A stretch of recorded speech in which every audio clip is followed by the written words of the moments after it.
Ration card धारकांसाठी खुशखबर आहे। बघा, सरकारकडून आता या रेशन कार्डवर म्हणजे या रंगाच्या रेशन कार्डवर 5 योजना ह्या फ्रीमध्ये मिळणार आहे। तर कोणतं रेशन कार्ड आहे? केशरी आहे, पिवळं आहे किंवा निळं आहे की अंत्योदय आहे? कोणत्या रेशन कार्डवर आहे ते आपण बघूया आणि कोणत्या 5 योजना आहेत ते पण सविस्तर बघूया। तर बघा, सरकारकडून मोफत 5 योजना या रंगाच्या रेशन कार्डवर। Ration card update. राज्यातील रेशन कार्ड धारकांसाठी एक महत्त्वाची खुशखबर आहे। रेशन कार्डाचे वेगवेगळे रंग असतात आणि त्यावर मिळणाऱ्या सुविधाही वेगवेगळ्या असतात। अनेक लोकांना या कार्डाच्या माध्यमातून मोफत अन्नधान्य आणि इतर शासकीय लाभ मिळतात। तुम्हाला माहिती आहे का की रेशन कार्डवर अनेक लोकांना त्यांचा लाभ घेता येतो। जर तुमच्याकडे रेशन कार्ड नसेल तर ते कसे काढायचे याची सविस्तर माहिती आज आपण जाणून घेऊया आणि कोणते कोणते लाभ मिळणार आहे ते सुद्धा बघूया। बघा, केंद्र सरकारने सर्वसामान्य नागरिकांसाठी अनेक कल्याणकारी योजना सुरू केल्या आहेत। या योजनांद्वारे लोकांना आर्थिक मदत तसेच विविध सुविधांचा लाभ दिला जातो। राष्ट्रीय अन्न सुरक्षा कायद्याअंतर्गत सरकारने पात्र नागरिकांना स्वस्त दरात किंवा मोफत रेशन उपलब्ध करून देते। यासाठी लाभार्थीकडे वैध रेशन कार्ड असणे आवश्यक आहे। सरकार वेगवेगळ्या प्रकारची रेशन कार्डे जारी करते आणि प्रत्येक कार्डाच्या रंगानुसार त्याचे लाभ ठरवले जातात। गुलाबी किंवा लाल रंगाचे रेशन कार्ड दारिद्र्य रेषेच्या वर असलेल्या कुटुंबासाठी असते। या कार्ड धारकांना स्वस्त दरात धान्य व इतर जीवनावश्यक वस्तू मिळतात। पिवळे रेशन कार्ड बघा, हे गरिबांसाठी असते आणि त्या माध्यमातून अनुदानाचा लाभ मिळतो। या शिधापत्रिकेच्या सहाय्याने उज्ज्वला आणि गृहनिर्माण योजनेचा फायदा घेता येतो। तसेच गहू, तांदूळ, डाळी आणि साखर कमी किमतीत उपलब्ध होतात। सरकारच्या अनेक योजनांमध्ये या कार्ड धारकांना प्राधान्य दिले जाते। पांढरे रेशन कार्ड आर्थिकदृष्ट्या सक्षम लोकांसाठी आहे। बघा, पांढरे रेशन कार्ड आर्थिकदृष्ट्या सक्षम लोकांसाठी असते। हे लोक सरकारी अन्नधान्य योजनांवर अवलंबून नसतात, त्यामुळे त्यांना सबसिडी किंवा अन्य लाभ मिळत नाही।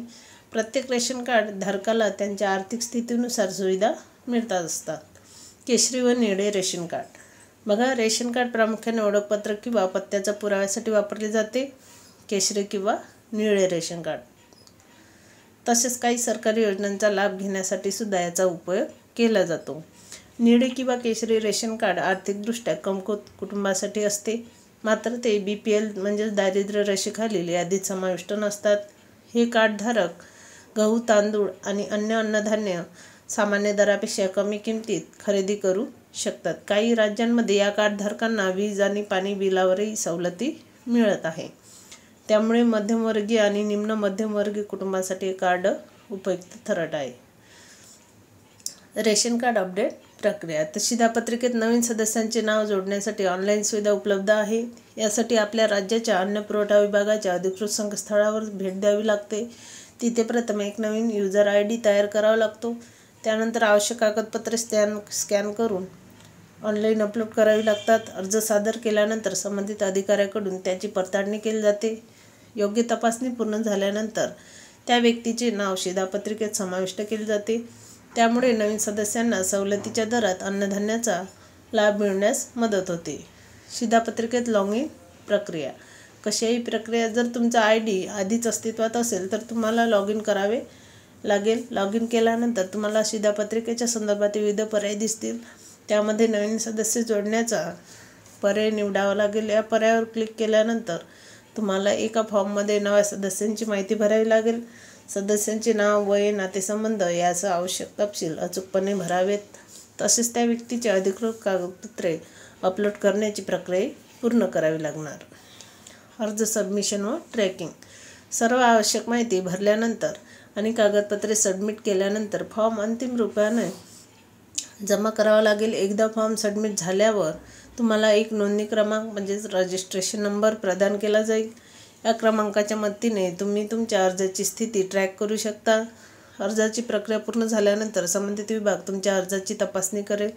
जर सर्व माहिती आणि कागदपत्रे योग्य आढळली तर नव्या सदस्यांचा समावेश अधिकृत केला जाईल। त्यामुळे फॉर्म भरताना कोणतीही चूक होणार नाही याची काळजी घ्यावी। तुम्ही रेशन कार्डमध्ये नाव जोडण्यासाठी आपल्या जवळच्या रेशन दुकानात जाऊन प्रक्रिया पूर्ण करू शकता। याशिवाय स्थानिक पुरवठा कार्यालय किंवा अधिकृत ऑनलाईन पोर्टलच्या माध्यमातूनही अर्ज सादर करता येतो। यासाठी आवश्यक कागदपत्रे संकलित करून अर्ज भरावा आणि संबंधित अधिकाऱ्याकडे जमा करावा।